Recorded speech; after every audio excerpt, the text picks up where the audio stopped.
ये उसी वक्त की चैट है जब श्रद्धा की आफताब ने पिटाई की थी। श्रद्धा को ऑफिस जाना था, लेकिन वो अस्पताल में थी। अब उसने अपने ऑफिस के टीम लीडर को इस चैट के जरिए ये बताया था कि उसकी तबीयत ठीक नहीं है। ये रही चैट में हुई वो पूरी बातचीत। Okay, sure. देर से जवाब देने के लिए सॉरी। कोई बात नहीं। उसके माता पिता के घर जाने से सब कुछ सुलझ गया है। आज वो घर छोड़कर जा रहा है और आज मैं नहीं आ पाऊंगी।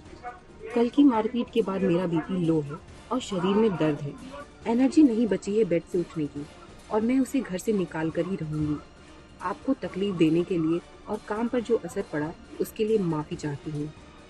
श्रद्धा मर्डर केस की जांच जैसे जैसे आगे बढ़ती जा रही है, वैसे वैसे आफताब का हैवानियत भरा चेहरा दुनिया के सामने बेनकाब हो रहा है। श्रद्धा और उसके दोस्तों की चैट साल 2020 की आज तक के हाथ लगी है।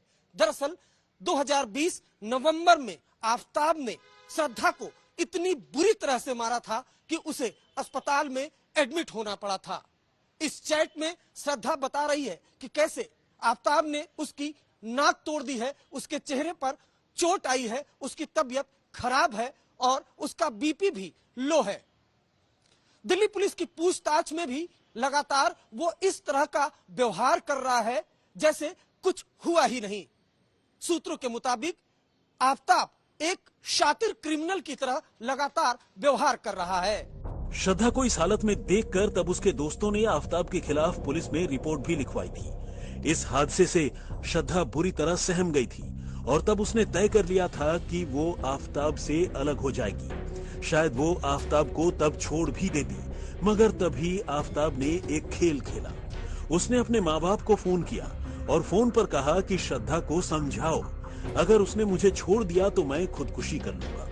इसके बाद आफताब के माँ बाप ने श्रद्धा को फोन किया और कहा कि अगर तुमने आफताब को छोड़ दिया तो वो पागल हो जाएगा, तुम दोनों शादी कर लो। शादी के बाद वो एक बेहतर शख्स बन जाएगा।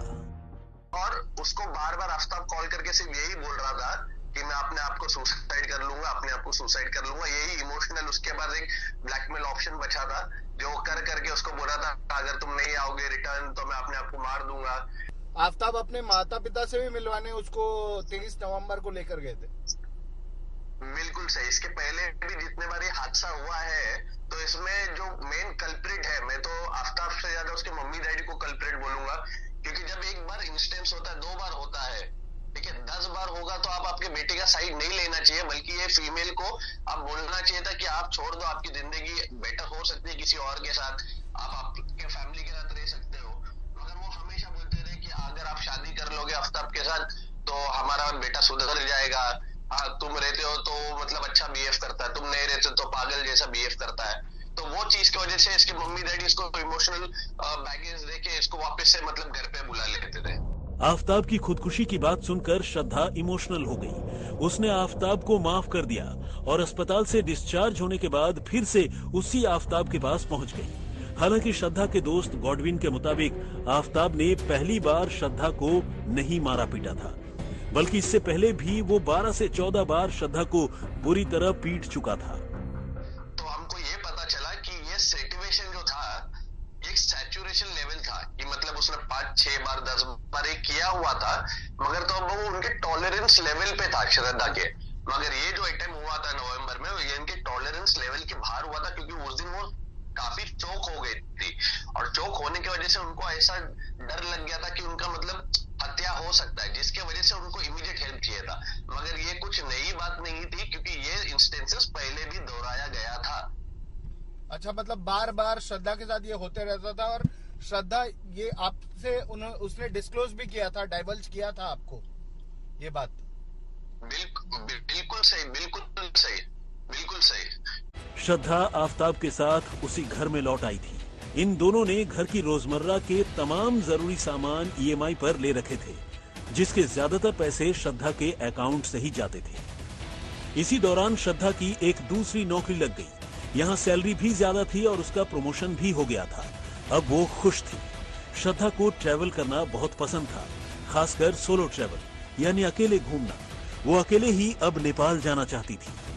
लेकिन जब से आफताब उसकी जिंदगी में आया था, वो उसे अकेले कहीं घूमने जाने देना तो दूर, उसका मेल दोस्तों से बात करना भी उसे पसंद नहीं था।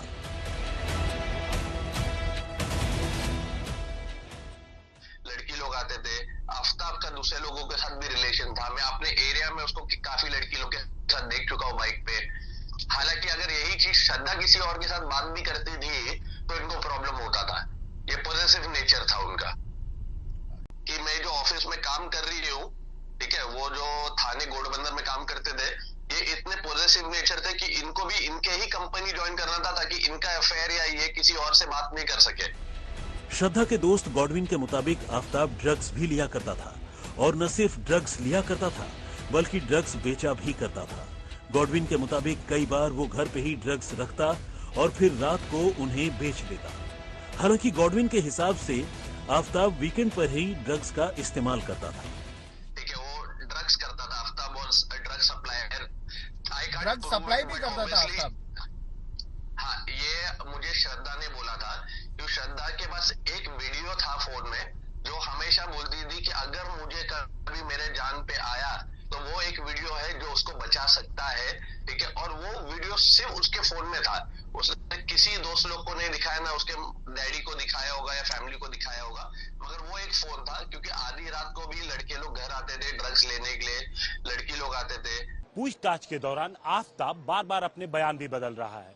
अब नए पैतरे के तहत उसने पुलिस को ये बताया कि वो कत्ल वाले दिन नशे में था, उसने गांजे से भरी सिगरेट पी थी और इसी दौरान झगड़ा हुआ और उसने श्रद्धा की गला दबाकर हत्या कर दी और उसके बाद वो लाश के पास ही पूरी रात बैठा रहा। पुलिस उसके इन सभी बयानों की जांच कर रही है, पड़ताल कर रही है और इससे जुड़े सबूत तलाशने की कोशिश कर रही है, क्योंकि कत्ल के किसी भी मामले में मोटिव का पता चलना बेहद जरूरी होता है। मुंबई से दिव्येश सिंह, दिल्ली से चिराग गोठी, हिमांशु मिश्र के साथ अरविंद ओझा, आज तक।